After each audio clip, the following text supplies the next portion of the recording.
बिस्मिल्लाहिर्रहमानिर्रहीम, अस्सलाम वालेकुम व्यूअर। आज ये नेट के दुपट्टे को लेस लगाना बता रही हूँ।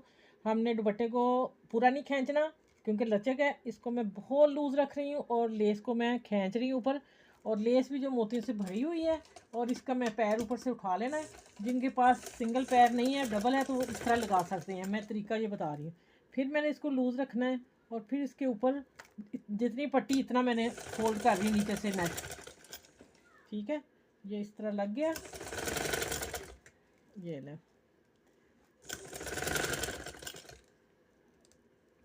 इसको मोड़ दूंगी और ये चले, ये हो गया तैयार। अब ये देखें, दोनों तरफ लग गई है। ये ले, लेस से भरपूर खूबसूरत लेस के साथ दुपट्टा रेडी है। बहुत खूबसूरत है। चलिए, अपना ख्याल रखिएगा। ओके।